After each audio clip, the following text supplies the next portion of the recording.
Assalamualaikum warahmatullahi wabarakatuh. Semangat pagi, apa kabar kalian? Alhamdulillah bertemu lagi kita dalam pembelajaran online hari ini. Yang akan kita bahas hari ini adalah tentang organ peredaran darah pada manusia dan fungsinya. Sudah siap? Yuk kita mulai langsung ya. Apakah kalian pernah merasakan denyut jantung kalian sendiri? Jika kalian ingin merasakannya, cobalah sekarang letakkan tangan kanan kalian pada dada bagian kiri. Kalian akan merasakan denyut jantung kalian masing-masing, karena jantung terletak di dalam rongga dada sebelah kiri. Ukuran jantung kira-kira sebesar kepalan tangan masing-masing pemiliknya. Kalian perhatikan gambar berikut. Ini adalah gambar rongga dada, kemudian ini adalah gambar jantung ya. Tadi letaknya adalah di rongga dada sebelah kiri ya. Jantung itu apa sih fungsinya? Fungsi dari jantung adalah untuk memompa darah ke seluruh tubuh. Caranya adalah dengan melakukan proses kontraksi atau menguncup dan relaksasi atau mengembang secara berulang-ulang. Di dalam darah terdapat oksigen dan zat makanan yang diperlukan untuk metabolisme tubuh. Metabolisme itu apa ya? Metabolisme adalah proses pembentukan dan penguraian zat di dalam tubuh. Darah yang dipompa oleh jantung juga membawa hasil metabolisme seperti karbon dioksida untuk dibuang keluar tubuh. Oleh karena itu, darah sangat penting peranannya bagi manusia. Mengalirnya darah yang dipompa oleh jantung di dalam tubuh disebut dengan sistem peredaran darah. Sistem peredaran darah manusia tersusun atas jantung, pembuluh darah, dan darah. Yang pertama, kita akan membahas bagian-bagian dari jantung. Kalian perhatikan gambar jantung berikut ini. Jantung pada manusia memiliki 4 ruang. Yang pertama adalah, kalian perhatikan tanda panahnya ya. Ada serambi kanan, yang kedua serambi kiri, yang ketiga bilik kanan, dan yang keempat adalah bilik kiri. Selain 4 ruang ini, jantung kita juga memiliki yang disebut adalah katup jantung. Ya, katup jantung ini letaknya di antara serambi kanan dan bilik kanan. Ya, ini sekatnya ya yang berwarna putih ini. Dan kemudian di bagian serambi kiri dan bilik kiri juga disekat atau dibatasi oleh katup jantung. Ya, oke. Sekarang kita akan membahas satu persatu fungsinya. Kita mulai dari serambi kanan. Serambi kanan berfungsi untuk mengalirkan darah yang kaya atau yang mengandung CO2 atau karbon dioksida dari seluruh tubuh ke bilik kanan. Yang kedua adalah fungsi dari serambi kiri, yaitu mengalirkan darah yang kaya O2 atau oksigen dari paru-paru ke bilik kiri. Yang ketiga, fungsi dari bilik kanan yaitu memompa darah yang kaya akan CO2 atau karbon dioksida ke paru-paru.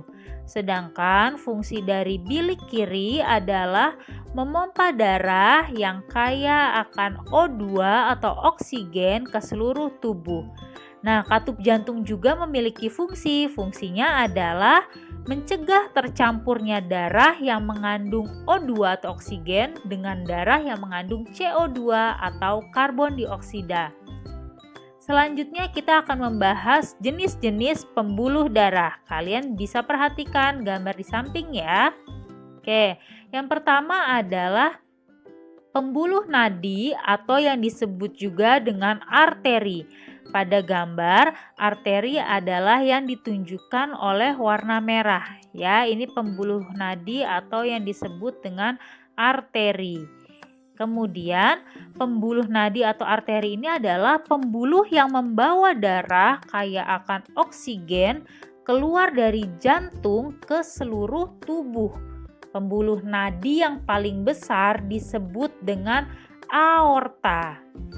Kemudian yang kedua adalah pembuluh balik atau vena, ya. Itu pembuluh balik atau vena adalah yang digambar ini yang berwarna biru, ya. Yang berwarna biru ini adalah pembuluh vena atau pembuluh balik. Pembuluh vena adalah pembuluh yang membawa darah yang kaya akan karbon dioksida dari seluruh tubuh menuju jantung. Dan yang ketiga adalah pembuluh kapiler. Pembuluh kapiler ini adalah yang menghubungkan antara pembuluh nadi dan pembuluh balik. Nah, pembuluh kapiler ini sangat halus, berdinding tipis, dan berpori. Dalam pembuluh kapiler inilah terjadi pertukaran oksigen dan karbon dioksida. Selanjutnya kita akan membahas perbedaan pembuluh darah. Yang pertama adalah pembuluh nadi atau arteri.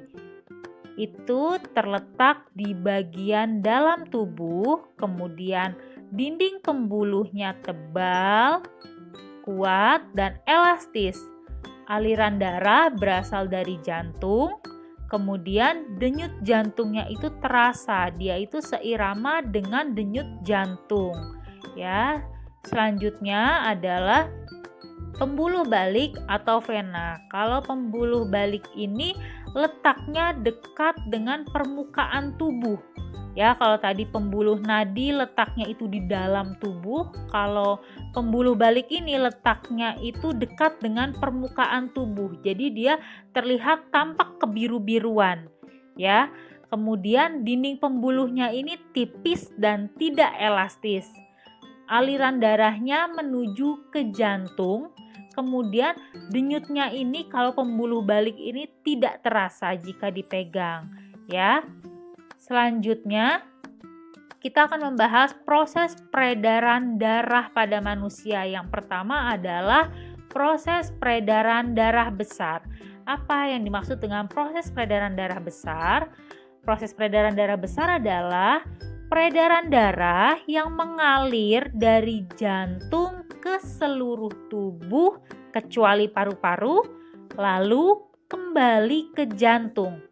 Ya, diulangi ya. Kalau peredaran darah besar itu dari jantung ke seluruh tubuh kecuali paru-paru, kemudian kembali lagi ke jantung. Nah, yang lebih detailnya adalah seperti ini. Dari jantung, bagian jantung yaitu bilik kiri, ya, kalian perhatikan dari sini, dari bilik kiri. Kemudian menuju melewati aorta, ya, atau tadi aorta itu adalah arteri yang terbesar, ya. Kemudian dari aorta dia ke arteri. Kemudian dari arteri ini kalian perhatikan ya, perhatikan gambar dari arteri ini menuju ke pembuluh kapiler, ya, seluruh tubuh. Nah, disinilah terjadinya apa tadi di pembuluh kapiler? Terjadinya proses pertukaran antara oksigen dan karbon dioksida. Nah, setelah itu melalui vena atas dan vena bawah. Kemudian yang terakhir dia akan masuk ke jantung, ke bagian jantung yaitu ke serambi kanan, ya. Terakhir akan ada di sini. Ya.